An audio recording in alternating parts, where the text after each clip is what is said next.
আসসালামু আলাইকুম প্রিয় দর্শক, কেমন আছেন? আশা করি সবাই ভালো আছেন, আমিও ভালো আছি।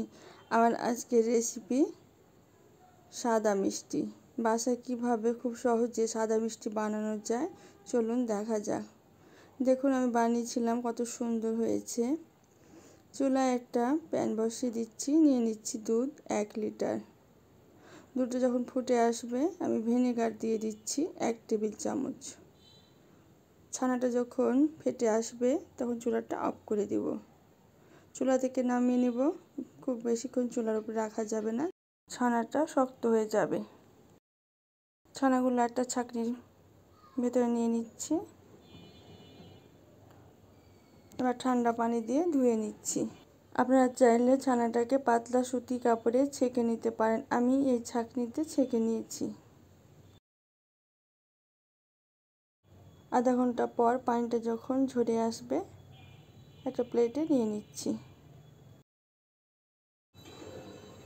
এবার ছানাটাকে ভালোভাবে ভেঙে নিতে হবে, মথে নিতে হবে প্রায় 10 মিনিটের মতো। এবার হাতের সাহায্যে ভালোভাবে মথে নিচ্ছি।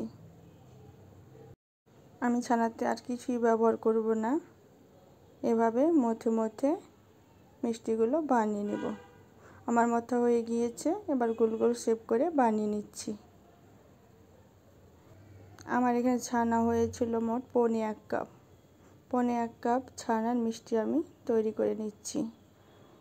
2 হাতের সাহায্যে গোল গোল করে বানিয়ে নিলাম। সবগুলো মিষ্টি আমি বানিয়ে নিচ্ছি। চুলায় একটা হাঁড়ি বসিয়ে দিয়েছি, চিনি নিয়ে নিচ্ছি 1/2 কাপ, পানি দিয়ে দিচ্ছি 1 কাপ, একটা এলাচ দিয়ে দিচ্ছি। পানিটা যখন ফুটে আসবে মিষ্টিগুলো ছেড়ে দিচ্ছি। চুলার জাল হাই হিটে রেখে ঢেকে দিচ্ছি 10 মিনিটের জন্য। 10 মিনিট পর ঢাকনাটা উঠিয়ে নিচ্ছি। দেখুন মিষ্টিগুলো ফুলে উঠেছে। এবার সেরাটা আমার কম মনে হচ্ছে, এখানে আমি গরম পানি দিয়ে দিচ্ছি 1 কাপ। এবার চুলার জাল মিডিয়াম টু লোতে রেখে দিচ্ছি ঢেকে 20 মিনিটের জন্য। 20 মিনিট পর চুলাটা অফ করে দিচ্ছি, ঢেকে রেখে দিচ্ছি 1 ঘন্টার জন্য। 1 ঘন্টা পর সার্ভ করে দেখাচ্ছি।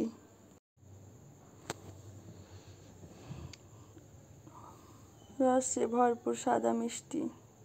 কেমন লাগলো আমার আজকের রেসিপিটি প্লিজ কমেন্টে জানাবেন। সবাইকে অনেক ধন্যবাদ জানাচ্ছি আমার ভিডিওটি দেখার জন্য।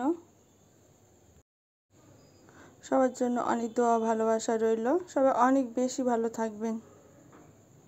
আল্লাহ হাফেজ।